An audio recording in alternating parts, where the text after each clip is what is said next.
Welcome back dears, life in जज्बात में हमारे चैनल को सब्सक्राइब कर लीजिए और इस वीडियो के अंत तक बने रहेगा। धन्यवाद। मेरे आसपास ये वृक्ष, ये पौधे, ये पुष्प देख रहे हैं आप? है ना सुंदर? क्योंकि आपने इन्हें देखा है। इसी प्रकार जब प्रेम की बात आती है, लोग किसी का मुख स्मरण कर लेते हैं। ऐसी आंखें, वैसी मुस्कान, तिरछी भ्रूकुटी, घने केश, पर क्या यही प्रेम का अस्तित्व है? नहीं, ये उस शरीर का अस्तित्व है जिसे हमारी आंखों ने देखा और हमने स्वीकार कर लिया। परंतु प्रेम भिन्न है। प्रेम उस वायु की भांति है जो हमें दिखाई नहीं देता, किंतु वही हमें जीवन देता है।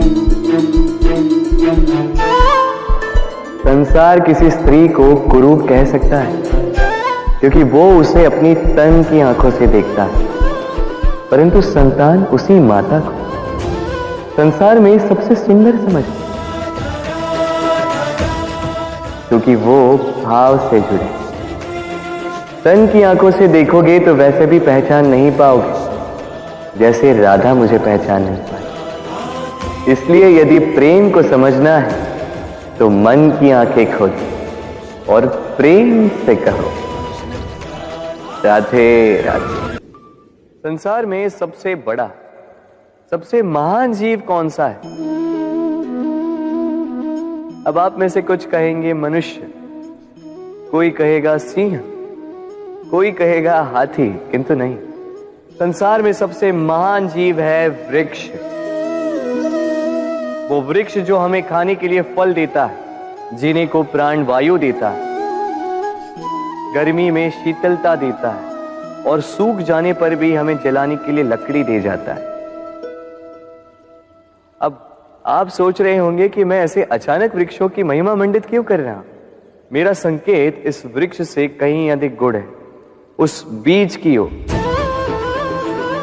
जो ना आपको फल देता है, ना छाया, ना ही लकड़ी, बस धरती के अंदर और नमी से लड़ता हूं। कुछ अंगुल नीचे बस जाता है एक वृक्ष को आकार देने के लिए। दीपक क्या है? साधारण सा माटी का पात्र, किंतु जल बाती लेकर जब जलता है तो समस्त संसार को मार्गदर्शन देता है, महान बन जाता है।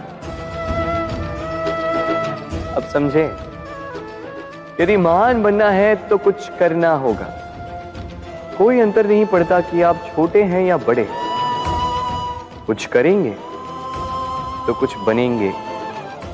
आप चलना प्रारंभ कीजिए, कहीं ना कहीं तो पहुंचेंगे। निश्चल बैठने वालों का कभी कुछ नहीं होता। स्मरण रखिएगा, कुछ आरंभ करने के लिए महान होना आवश्यक नहीं है, किंतु